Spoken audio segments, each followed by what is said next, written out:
तो अभी हम लोग गुरु महाराज द्वारा रचित संग्रहित श्री रामचरितमानस उत्तरकांड से पाठ श्रवण कर रहे थे। काकभूषुंडी जी और गुरु जी के बीच में जो संवाद हुआ, संसार में अशांति है, दुख है, जितने भी जीव है सब के सब सुख चाहते हैं, शांति चाहते, कल्याण चाहते हैं। सुख कितने दिन के लिए, शांति कितने दिन के लिए, कल्याण कितने दिन के लिए? तो संतों ने कहा सदा के लिए सुख चाहिए, सदा के लिए शांति चाहिए, सदा के लिए कल्याण चाहिए। यही लोगों के अंदर में इच्छा होती है और इसी की पूर्ति के लिए लोग जब से सो कर उठते हैं और जब तक निद्रा देवी की गोद में नहीं चले जाए, सब के सब प्रयत्नशील है, सब के सब दौड़ रहे, सोचते हैं सुख मिलेगा, सुख मिलेगा। लेकिन संसार का सुख कैसा है? संतों ने कहा यह बदलने वाला सुख है, स्थिर सुख नहीं। कबीर साहब कहते झूठे सुख को सुख कहे, मानत है मन मोद, खलक चवेना काल का कुछ मुख में कुछ गोद। संसार का सुख ऐसे ही है। परम भक्ति सहजो बाई हुई, वे क्या कहते, जैसे सरसी लोह की छिन पानी छिन आग, ऐसे सुख दुख जगत के सहजो तू मत पाग। लोहार के यहाँ जाइए, लोहार क्या करते हैं, एक सरसी रखते हैं और सरसी से लोहा को पकड़ते हैं और लोहा को कहाँ डालते, आग में दे देते हैं। और जब वो लाल लाल हो जाता है तब पुनः उसको पानी में डालते हैं, नहीं फिर उसको पीटते, फिर आग में देते हैं, कभी पानी में कभी आग में। उसी तरह संसार में है, कभी सुख है कभी दुख है। यहाँ आज तक किसी को चैन नहीं मिला। इसलिए संतों ने कहा कि अगर हम आप परम शांति चाहते, परम कल्याण चाहते हैं तो परमात्मा का भजन करना पड़ेगा, ईश्वर की भक्ति करनी पड़ेगी। भक्ति बिनु नहीं निस्तरे, लाख करे जो कोई। लाख उपाय हम लोग कर ले, लेकिन भक्ति किए बिना कल्याण नहीं करना पड़ेगा। यही काकभूषुंडी जी गरुड़ जी से कह रहे, निज अनुभव अब कहाऊं खगेशा, बिनु हरि भजन ना जाई कलेसा। महाभारत का प्रसंग है। अश्वत्थामा बाल्यावस्था थे, जाते थे गेंद खेलने के लिए साथी लोगों के साथ। उनके साथी लोग क्या कहते हैं, आज हम गाय का दूध पीकर आए। अश्वत्थामा के पास गरीबी थी, गाय नहीं था। घर गया, माँ से कहा माँ हमारे साथी लोग दूध पीकर आते हैं, हमको भी दो गाय का दूध पीने के लिए। वो माँ क्या करे, गाय है नहीं, अब बच्चा जिद करा दूध तो पीने के लिए, तो माँ मनाती है, फुसलाती है, लेकिन बच्चा नहीं मान रहा। अंत में माँ क्या करती है, अरवा चावल को पीसकर गिलास में घोल कर चीनी मिलाकर छान कर देती है पीने के लिए, लो बेटा गाय का दूध है पी लो। अश्वत्थामा खुशी खुशी मन से उसको पी लिया। सीना तान कर गया, ठुक कर कहा कि आज हम भी गैया का दूध पी कर आए। और गाय का दूध था, बोलिए आप क्या था। उसी तरह संसार में जिन विषयों में हम लोग खोज रहे, कबीर साहब कहते यह सब झूठा, झूठे सुख को सुख है। यह झूठा सुख है, बदलने वाला सुख है। आज तक यहाँ किसी को तृप्ति नहीं मिली, किसी को चैन नहीं मिला, सबके सब हाथ मलते हुए चले गए। हम आप भी जाएंगे, बलि विक्रम वेणु दधीची गए, और पार्थ गए जिन आरत थाना। बाली गयो बलराम गयो, जिनके कखड़ी 10 कंठ लुकाना। गयो दुर्योधन जंग जुड़े, जिन 64 कोस में छत्र बिताना। धरा का परमाण तुलसी, जो फड़ा सो झड़ा। धरती प्रमाण देती है, क्या प्रमाण देती है? जो फड़ा सो झड़ा, जो बड़ा सो बुताना। रावण कितना शक्तिशाली था,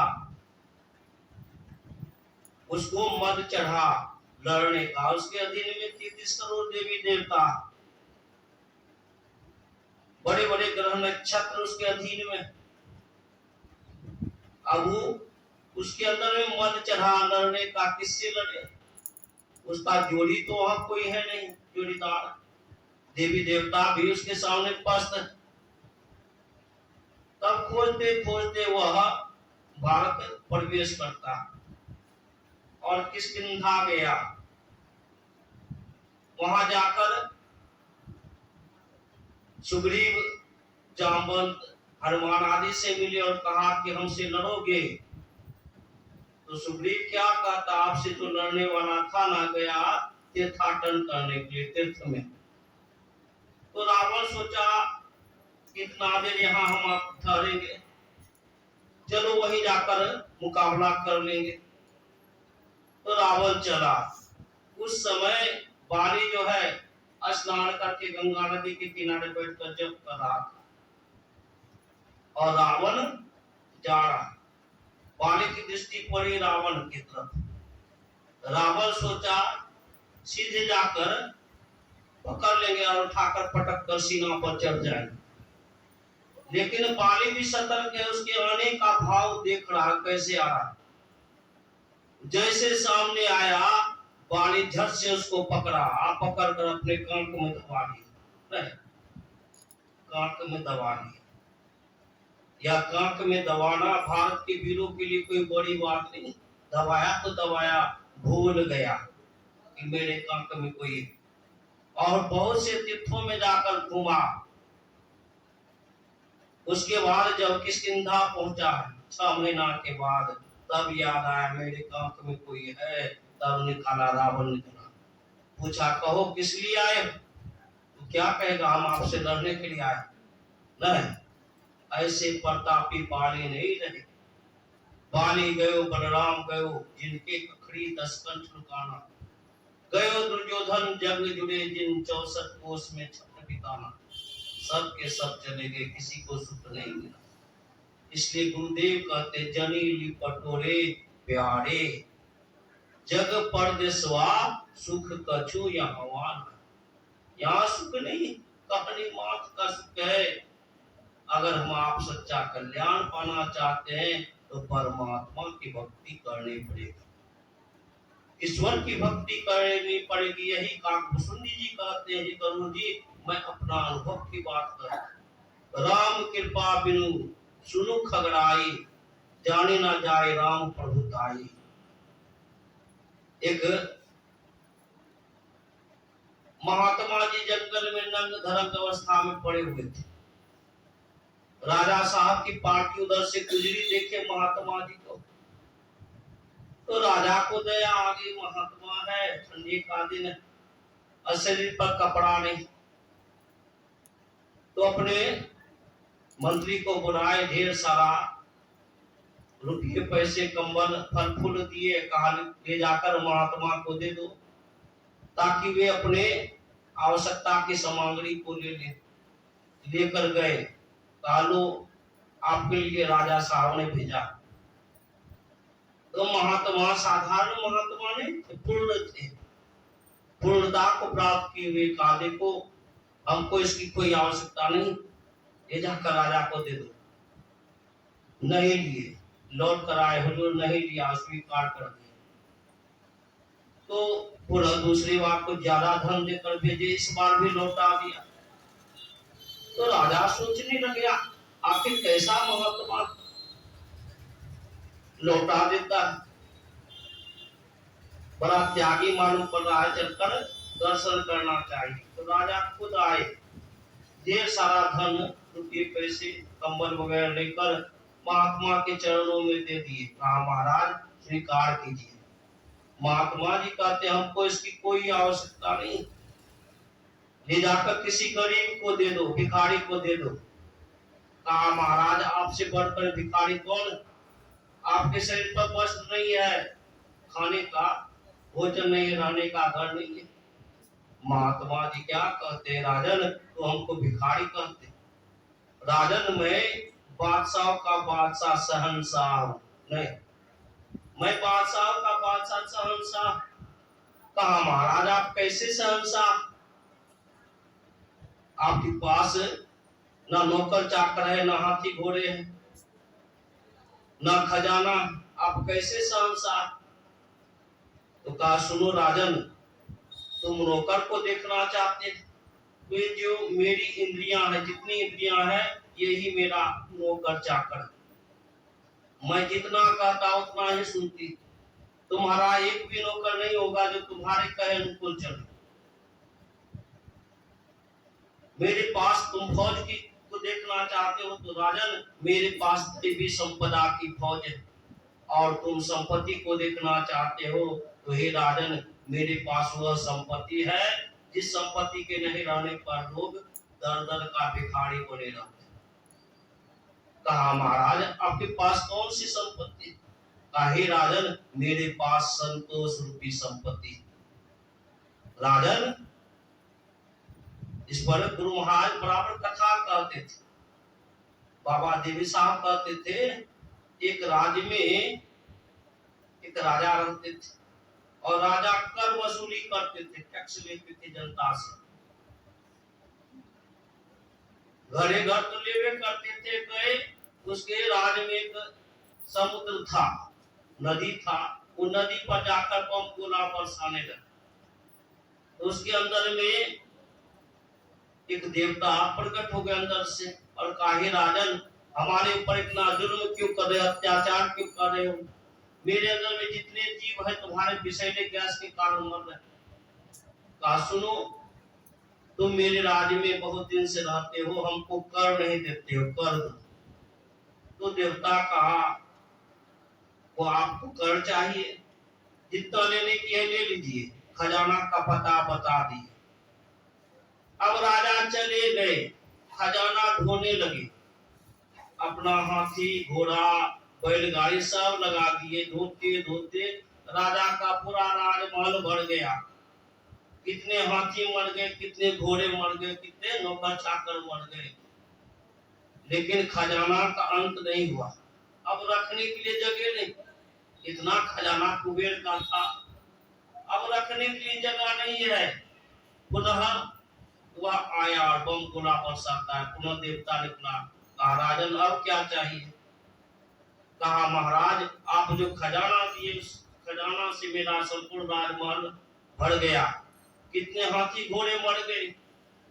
अब लेकिन वह खजाना खत्म नहीं हुआ। अब ऐसा कोई पात्र दो, बर्तन दो जिसमें और खजाना रख सके। तो देवता को बड़ा आश्चर्य लगा। काल को देवता प्रवेश करते हैं नदी के अंदर और निकलते हैं एक मनुष्य की खोपड़ी लेकर। कालो इसमें भरना। तो देखा इतना छोटा खोपड़ी है, इसमें खजाना कैसे भरेगा? इतना छोटा खोपड़ी में कैसे भरेगा? कहा पहले जाकर भरो। अब भरने लगे। अब तो और परेशान हो गए, ना खोपड़ी भरती है और ना खजाना खाली होता, जितना डाले उतना खाली का खाली। बहुत परेशान हो गए। फिर आए, फिर बम गोला बरसाते, फिर देवता निकला। कहा क्या चाहिए? कहा महाराज आप कैसा पात्र दिए, ना बर्तन भरता है, ना खोपड़ी भरती है, ना खजाना खाली होता है। तो देवता कहा अरे मूर्ख राजन, अरे मनुष्य की खोपड़ी भी कभी भरती है, इसकी खोपड़ी उल्टी हुई खोपड़ी है। कहा कैसे भरेगा? कहा इसमें राख दे दो, छाया दे दो। एक मुट्ठी राख उठाकर जैसे डाला भर गया। कबीर साहब क्या कहते, गोधन गजधन बाजीधन और रतन धन खान, और जो आवे संतोष धन सब धन धूरी समान। नहीं तो कहा राजन मेरे पास संतोष रूपी संपत्ति, और काहे राजन मेरे में वह गुण है कि मैं लोहा को सोना बना देता। नहीं, वह राजा, पहले वाला राजा कहा कि मेरे अंदर में वह गुण है कि मैं लोहा को सोना बना देता। महात्मा जी राजा से कहे। अब राजा चले गए, रात भर नींद नहीं आई, लगा कि चिक्के में राजा जो है लोहा को सोना बनाते होंगे, नहीं चिक्के बनाते होंगे। अब दिन में कैसे जाऊंगा, रातें रात ढेर सारा लोहा जमा किया, ढेर सारा लोहा जमा किया। एक बैलगाड़ी के ऊपर लाद कर चले महात्मा जी के कुटिया के नजदीक। उस समय महात्मा जी स्नान करके ध्यान कर रहे थे। ये जाकर दरवाजा खटखटाते हैं, महात्मा जी पूछते हैं कौन हो जी? कहा महाराज वही दिन वाला राजा। आप किसलिए आए इतनी रात को? कहा महाराज आप ही तो बोले थे कि मैं लोहा को सोना बनाता, मैं लोहा लेकर आया, बना दीजिए सोना। तो महात्मा जी कहते अच्छा बता इस समय मैं भिखारी हूँ कि तू भिखारी है, इतनी रात को आया? कहा महाराज इस दृष्टि से तो हम ही भिखारी। कहा अच्छा कुछ दिन मेरे पास ठहरो, मैं अवश्य सोना बना दूंगा। रहने लगे।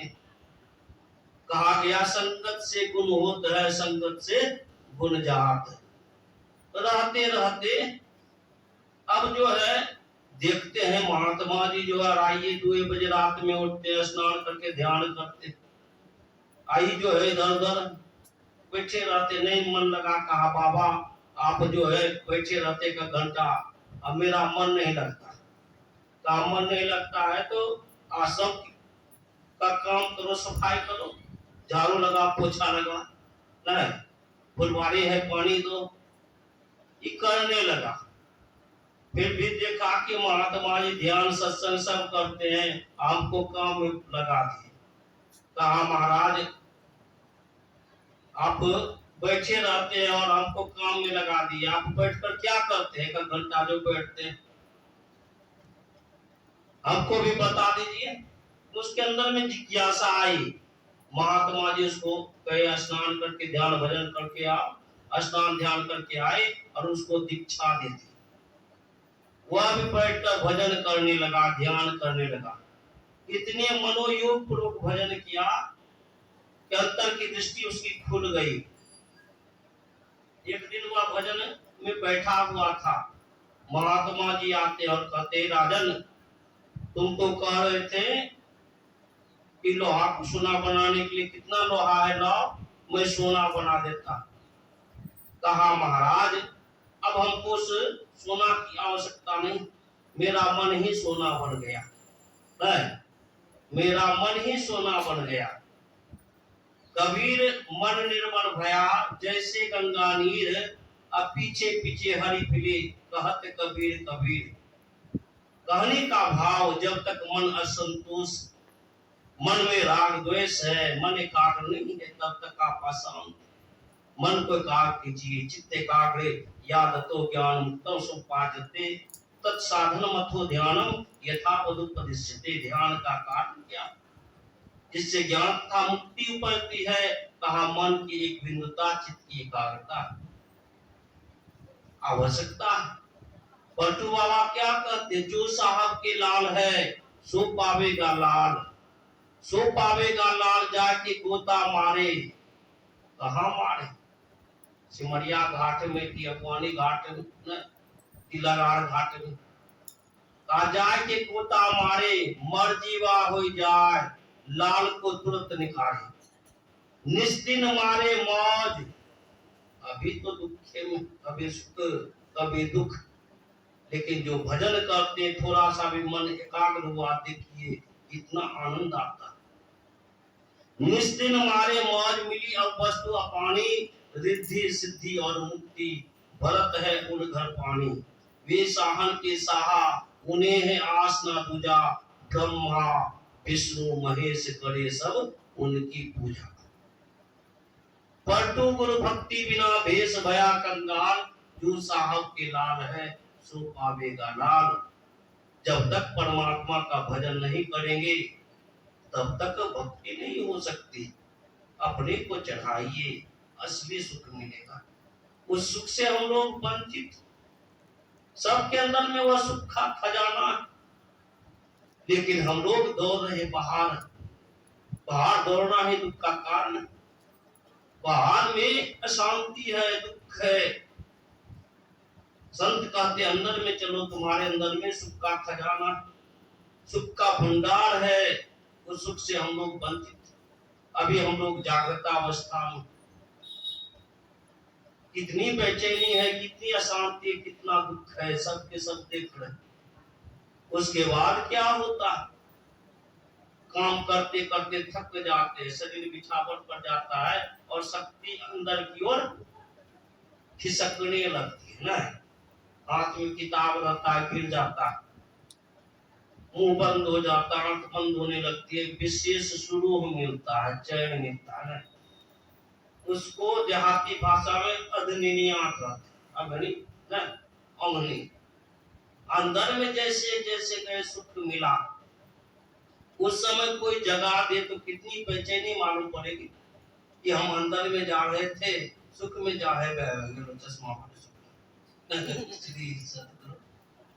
हम अंदर में जा रहे थे, हमको जगा दिया, उससे नीचे गिरे, कहाँ चले आए, कंठ में चले आए। ऋषि कहते हैं नेत्रस्थम जागृतम, नेत्रस्थम जागृतम विद्या कंठे स्वप्नम समाविशेत। जीव का वासा जागृत में आंख में होता है, स्वप्न में कंठ में। नीचे गिर गए, वहां बाहर की इंद्रियां छूट गई। 5 कर्म की इंद्रियां, 5 ज्ञान की इंद्रियां, स्थूल इंद्रियों से छुट्टी मिल गई। लेकिन अंतःकरण की जो इंद्रियां हैं, मन बुद्धि चित्त अहंकार, इसके साथ हम लोग मनोमय संसार में विचरण करते। शरीर बिछावन पर है, आप कोई कलकत्ता में घूम रहे, कोई बारो बाजार में घूम रहे, कोई सत्संग कर, देखिए उस अवस्था का नाम है स्वप्न अवस्था। उससे और नीचे गिरे तो वहां से भी सूक्ष्म इंद्रियां में 3 इंद्रियां छूट गए, मन बुद्धि अहंकार छूट गया, केवल चित्त रहा। और चित्त का काम है पेंडुलम की तरह हिलाना, घड़ी हिल रही, चित्त का काम है हिलाना। अंदर में चले गए, मिठा नींद में सो गए। कोई आकर मुंह में मिश्री का ढेला दे दे, मिठा मालूम पड़ेगा? बोलिए। अब कोई नीम का पत्ते दे दे, पीस कर मालूम पड़ेगा? कोई एक मुक्ता नमक के दे दे, मालूम पड़ेगा? नहीं मालूम पड़ेगा। अब कोई बगल में आकर हमारे बारे में शिकायत कर, निंदा करे, वो भी नहीं सुन सकते। इत्र का फुहा दे दे नाक पर, वो भी सुन नहीं सकते।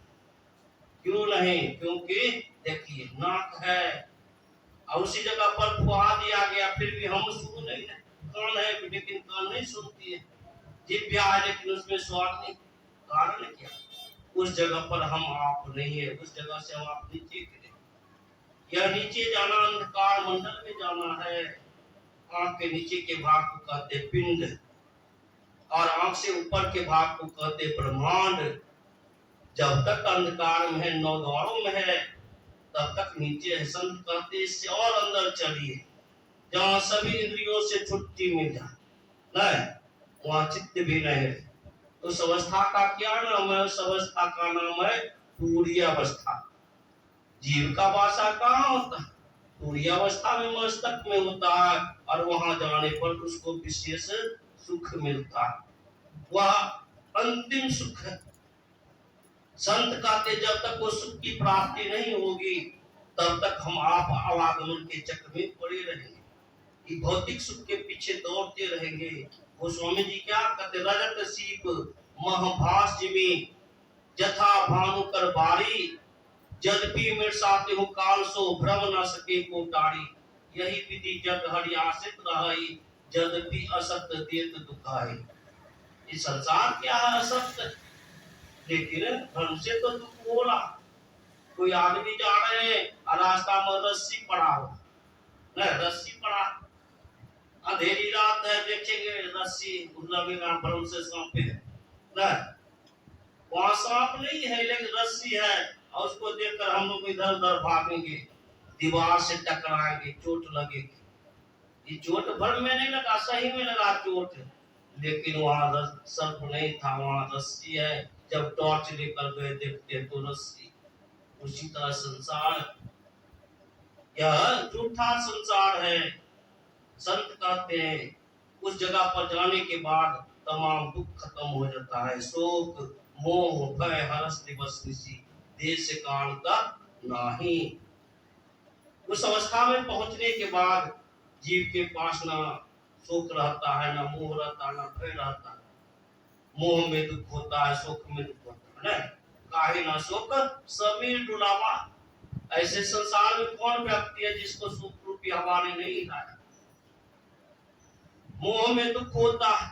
मोह में जयपुर में एक पहलवान आए राजा के पास और कहा, राजन मैं तुम्हारे राज्य में आया हूँ, तुम्हारे राज्य में जितने बड़े बड़े पहलवान हैं उसको उतारो, अखाड़ा पर मैं उससे कुश्ती लड़ूंगा। तो राजा को रंज आ गया, बड़े बड़े पहलवान को उतारे, सब आए। तो इस पहलवान के पैतरे को देखकर सारे पहलवान डर गए। तो यह पहलवान क्या कहा, चैलेंज किया कि अकेले नहीं, तुम सब मिलकर हमको पछाड़ो।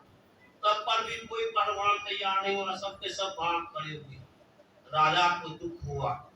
राजा पूरे राज्य में ढिढोरा पिटा दिए कि जो कोई पहलवान इस पहलवान से हाथ मिलाएगा, पटके नहीं पटकाइए जाए तो उसको इतना इनाम मिलेगा। अब कोई तैयार नहीं हुआ, पूरे राज्य में ढिढोरा पिटा गया, कोई तैयार नहीं हुआ। राजा को बड़ा दुख हुआ। राजा के राज्य में एक जेल खाना था, कैद खाना। उस कैद खाना में वो कैदी पड़ा हुआ था जिसको उम्र कैद की सजा हो गई। उसको मालूम पड़ा, उसके हाथ में हथकड़ी है, बेड़ी है, शरीर में जंजीर है। उसको मालूम पड़ा, वो बुलाए जेलर को, कहा कि मैं उसे पहलवान से लड़ूंगा। तो जेलर जो राजा को सूचना दिए, हुजूर एक कैदी है, कहा था कि मैं पहलवान से लड़ूंगा। तो राजा आए, पूछे क्या जी तू उससे लड़ोगे? कहा हाँ राजन मैं उससे लड़ूंगा, केवल लड़वे नहीं करूंगा, उसको पटकबू करूंगा। कहा उसको उससे लड़वे नहीं करूंगा, उसको पछाड़बो करूंगा, उसको पटकबो करूंगा। तो राजा को बड़ा खुशी हुआ, न इतनी साहस। चलो पहलवान में सही, कम से कम एक कैदी भी तो तैयार हुआ, राज की बदनामी नहीं होगी। लेकिन राजा को दुख हुआ, इतना बड़ा कैदी साहसी है, इसके हाथ में हथकड़ी है, बेड़ी है, शरीर में जंजीर। तो कहा इसकी हथकड़ी बेड़ी को खोलो। तो जेलर गए खोलने के लिए, चाबी कहा महाराज चाबी नहीं मिल रहा। कहा चाबी नहीं मिल रहा है तो लोहार को बुला कर ले और बाजार से इसकी हथकड़ी बेड़ी को तोड़ डालेगा। इतना जो सुनना था। पहलवान कहा महाराज लोहार की कोई आवश्यकता नहीं है, केवल आपका आदेश चाहिए। आदेश? जैसे बोला आदेश है, वह पहलवान कसकर अपने हाथ को झाड़ दिया। हाथ में जो हथकड़ी था टूट गया। कसकर अपने पैर को झाड़ दिया, पैर में जो बेड़ी था टूट गया। कसकर अपने शरीर को झाड़ दिया, शरीर में जो जंजीर था टूट गया। राजा को बड़ा आश्चर्य लगा, अरे तुम्हारे शरीर के अंदर में बल था, इतनी ताकत थी, फिर भी तो हमारे जेल के अंदर में हथकड़ी बेड़ी पहन कर क्यों बैठा था? कहा महाराज ये हथकड़ी बेड़ी और ये लोहे का जंजीर मेरे लिए कोई बंधन नहीं था। इसको हम कब का चाहते तो तोड़ कर भाग जाते। जेल की जो चहार दीवारी है इसको भी हम कब का चाहते तो फांद कर भाग जाते। कहा भागा क्यों नहीं? कहा महाराज भाग कर जाते कहीं भी, मेरे घर में पत्नी है, बच्चे, भाई, आप लोग उनको तकलीफ देते, दुख देते नहीं, इसलिए मैंने ऐसा नहीं किया। राजा कहते अफसोस, लोहे की बेड़ी तोड़ी जा सकती है लेकिन मोह की बेड़ी तोड़ी नहीं जा सकती। कहने का भाव जब यहाँ रहेंगे तब तक दुख में रहेंगे। संत कहते वहां चलिए जहाँ ये सब नहीं, वह परमात्मा के पास सारा दुख खत्म हो जाता है। यही कह रहे तू उलटी दूतरी परियो तमाही क्यों निषद में याही ते परि गयो दूर चलो निषद में हम परमात्मा के साथ थे उससे अलग हो गए। और दुख होता है अलग होने का, जब तक उसमें मिलेंगे नहीं तब तक शांति नहीं मिलेगी। इसलिए उधर चलना है, उधर चलना। वहां चलने पर सुख ही सुख मिलता है, कल्याण ही कल्याण होता है। संत कहते हैं वह पहाड़ में नहीं, घट घट दीपक बड़े लखे नहीं अंध है, लखत लखत लखी पड़े कटे यमफंद। वह दीपक सबके अंदर में बढ़ रहा, प्रकाश सबके अंदर हो रहा है, लेकिन हम लोग उसको देख नहीं पाते। लखत लखत लखी पड़े, जो गुरु से युक्ति सीख कर भजन करते ध्यान करते तो उसको दिखाई पड़ने लगता, सूझने लगता। घंटों बैठना पड़ेगा, घंटों बैठना पड़ेगा बिना उकताए धैर्य के साथ, तब मिलेगा, ऐसे नहीं मिलता। सहना पड़ेगा, कष्ट सहना पड़ेगा। बिनु तप तेज की कर विस्तारा, जल बिन रस की हुई संसारा। जब तक तप नहीं होगा तब तक आपके अंदर में शक्ति नहीं आएगी, तेज नहीं बढ़ेगा। इसलिए बैठिए। इसके लिए गुरुदेव कहते ब्रह्मचर्य का पालन करना पड़ेगा और तब आप बैठ सकते हैं। जो ब्रह्मचर्य का पालन नहीं करते वे ठीक ढंग से बैठ नहीं सकते, एक आसन से बैठ नहीं सकते। तो ब्रह्मचर्य का पालन बहुत जरूरी है। खान पान को भी ठीक रखना पड़ेगा। सूरदास जी महाराज कहते आहार 1.5 आसन 1.5 भजन नियम 1.5 हो, तब प्राणी पावे कछुक नहीं तो रहे विषय रस मोय। पहले आहार 1.5 होना चाहिए, तब आपका आसन 1.5 होगा और तब भजन 1.5 होगी नियम के साथ। तब प्राणी पावे कछुक नहीं तो रहे विषय रस मोय। विषय में डूबे नहीं, चैन नहीं मिलेगा। इसलिए खान पान, गुरुदेव क्या कहते, खान पान को प्रथम संभालो, तब रस रस अवगुण सब मारो। जब तक भोजन की संभाल नहीं करेंगे, हमारे ऋषियों ने कहा है नास्ति मंत्रो नादात परो, नो देवा स्वात्मन परः, नानु संधि पड़ा पूजा नो ही तृप्ति परम सुखम। देखिए कितने बड़े त्यागी थे ऋषि। कहते नाद से बढ़कर कोई मंत्र नहीं, वो आंतरिक शब्द से बढ़कर कोई मंत्र नहीं। नास्ति मंत्रो नादात परो, नो देवा स्वात्मन परः, अपनी आत्मा से बढ़कर कोई देवता नहीं। नानो संधि पड़ा पूजा, नाद की खोज या अनुसंधि से बढ़कर कोई पूजा नहीं। अनो ही तृप्ति परम सुखम, तृप्ति, तृप्ति से बढ़कर कोई सुख नहीं। इसलिए लोग तृप्त रहते थे। ऋषि महर्षि लोग हजारों हजार वर्ष बैठे रहते थे। अभी 1 घंटा में उठता रहे, गैया खिलाना है, बकरिया खिलाना, दुकान देखना, वे तृप्त रहते थे, हजारों हजार वर्ष बैठते थे, आयु उनकी लंबी होती थी। आज वह कम हो गया। आवश्यकता इस श्वास रूपी पूंजी को संभालने की, तभी आपसे भजन हो पाएगा। धैर्य के साथ सहनशीलता लाना पड़ेगा, बैठना पड़ेगा, तब कुछ मिलेगा। एक प्रसंग है, एक किसान थे, अपार संपत्ति थी उसके पास। सोचे कि मैं तीर्थों में जाता भ्रमण करने के लिए, लेकिन कोई है नहीं जो संपत्ति को जोगे। बहुत विचारने के बाद सोचे आखिर कहाँ रखना चाहिए संपत्ति, किसी को देता हूँ तो चोरी हो जाएगी, लोग सबको जानकारी मिल जाएगा। इसलिए ऐसे जगह पर संपत्ति को रखना चाहिए जहां पर किसी की दृष्टि नहीं जाती। तो विचारते विचारते ख्याल आया हुआ स्थान तो श्मशान घाट ही है।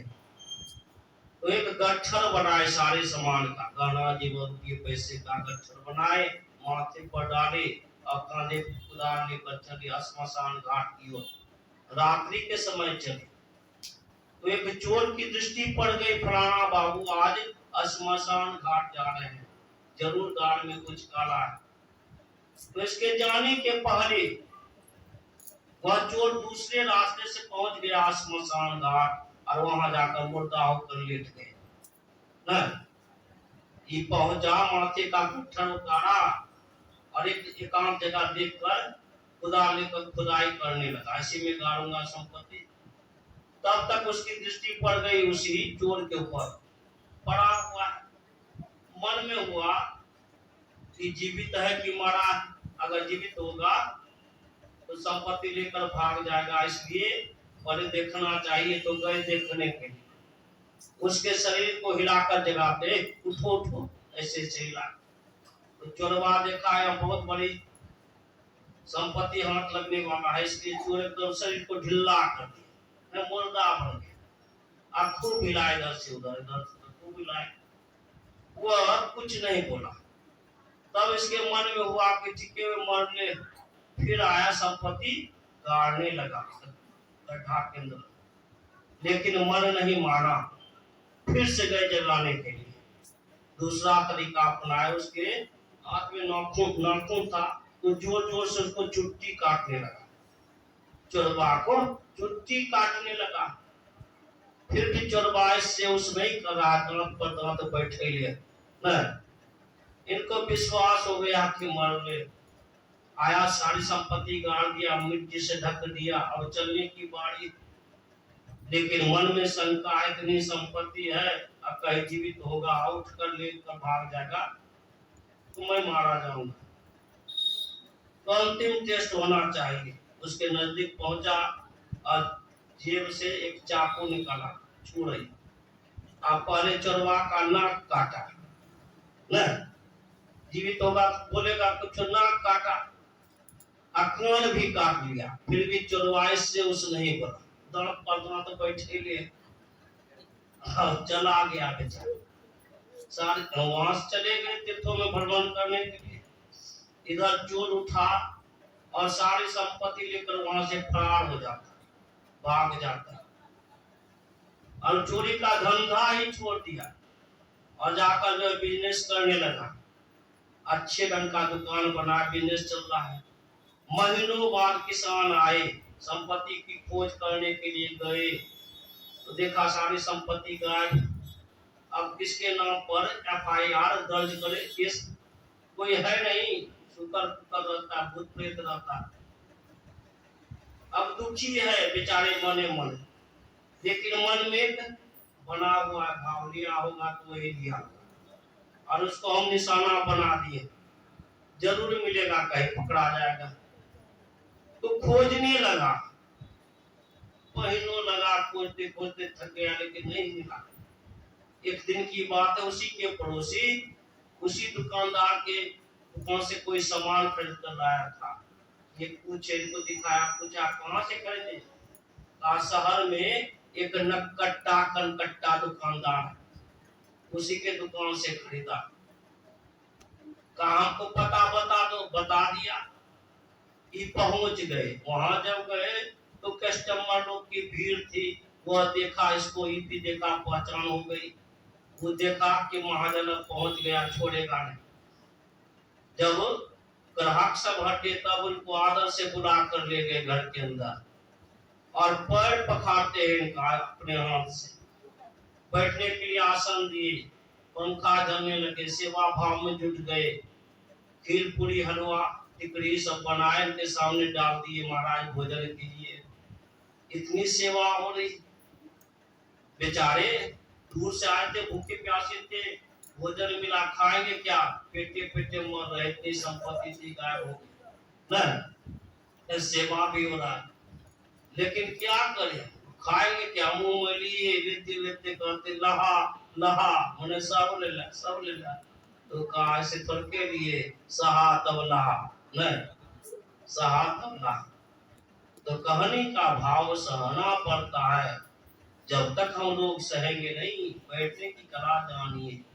धरगर मस्तक सीध साधी आसन आसीना, शरीर गर्दन मस्तक को सीधी रेखा में रखिए, एक सीधी 90 डिग्री के कोण पर बैठने की कला है, तब आपकी चढ़ाई होगी, नहीं तब आपकी चढ़ाई होगी। गुरुदेव क्या कहते, गुरु मंत्र जाप, कीजिए, गुरु प्रदत्त मंत्र का निष्ठा के साथ जप कीजिए, मनोयोग पूर्वक जप कीजिए। जब तक हम आप जप नहीं करेंगे तब तक मन का सिमटाव नहीं होगा। अति पावन गुरु मंत्र मन ही मन जाप जपो। बहुत पवित्र मंत्र है, इस मंत्र का निष्ठा के साथ जाप करना चाहिए। जपते जपते आपकी वृत्ति का सिमटाव होगा, मन समेट में आएगा, मन समेट में आएगा। जैसे एक मन गेहूं है, उसको पसार दीजिए, देखिए कितना जगह उछेगा, और उसी समय गेहूं को जब समेटिएगा तो क्या होगा, उसकी ऊंचाई बढ़ेगी, नहीं ऊंचाई बढ़ेगी। उसी तरह हम आपका मन पसरा हुआ, इसको समेटिए। समेटने के लिए गुरुदेव क्या कहते हैं, जप करना के लिए, जप करना। अति पावन गुरु मंत्र मन ही मन जाप जपो। कबीर साहब कहते सुमरन से सुख होता है, सुमरन से दुख जात। कहे कबीर सुमरन किए साहब माही समान। यहाँ से हम गए थे पर्वता खगड़िया जिला से, वहाँ गीता रानी है, उनकी मासिक सत्संग शुरू में गए थे, उस समय लगन भी था ध्यान का। तो मध्य रात्रि में हमको वहाँ जनरेटर बजा के चल रहा था, ध्यान करने में विघ्न हुआ। भागे, छोटे थे, भागे पैदल भागे 12 बजे रात में, और वहाँ रहे थे एकदम चारों तरफ जंगली झाड़ है, खेते खेते आ रहे थे, आश्रम जा रहे थे ध्यान करने। तो रास्ता में कुत्ता घेर लिया, ढेरी भौं भौं कर रहा है। हम सब प्रारंभ कर दिए, कुत्ता सब एकदम अलगे से जाओ जाओ कर रहा है, सब चुप हो रहा। और जब करते करते लगभग 5 किलोमीटर दूरी है पर्वता से लगाड़, वो पैदले गए, आश्रम में गए, तब वहां जाकर ध्यान की, कुत्ता भी सब चुप हो गया। देखिए जप में कितनी शक्ति है। गुरुदेव कहते हैं मनोयोग पूर्वक जप कीजिएगा तो भारी से भारी दुख खत्म होगा। जप ही नाम जन आरत भारी, मिटहि को संकट होई सुखारी। जो दुखी लोग मनोयोग पूर्वक जप करते हैं तो उसका दुख भाग जाता है और उसको सुख मिलता है। कबीर साहब क्या कहते हैं, कबीर साहब कहते दुख में सुमरन सब करे और सुख में करे ना कोई, और जो सुख में सुमरन करे तो दुख काहे को। सुख में तो दुख में तो सब भगवान भगवान पुकारते, लेकिन सुख के घड़ी में भूल जाते। कबीर साहब कहते जो सुख में सुमरन करे तो दुख काहे को होए।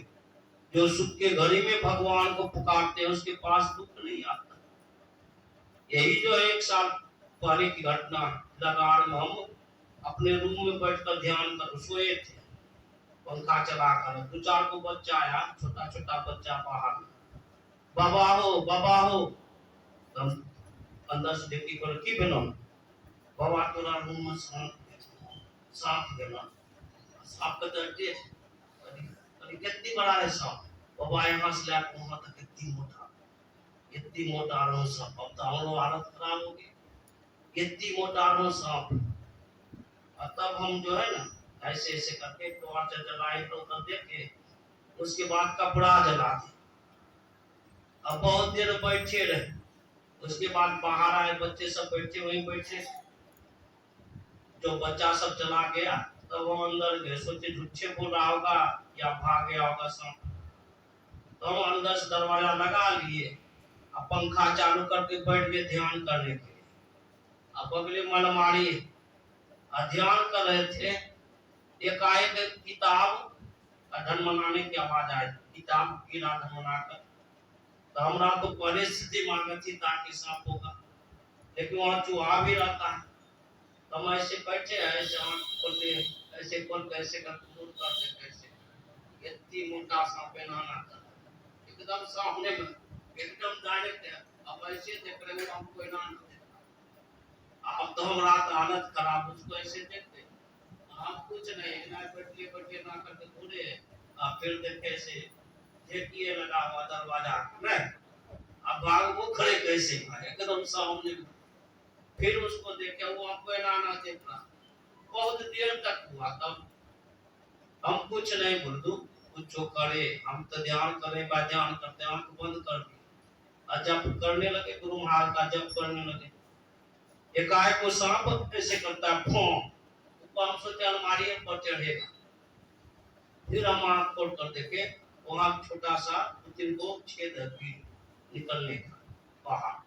वहां आया ऐसे करके हमको देखता, फिर मुड़ता, हम उसको देखे, फिर हमको देखा 2-3 माने 1-आध मिनट तक हुआ। उसके बाद जब उसका आधा से ज्यादा घर निकला तब हम खोलते दरवाजा, तो ठीक है हम देखते यहाँ से वहां तक इतनी मोटा सांप तेजी में भाग।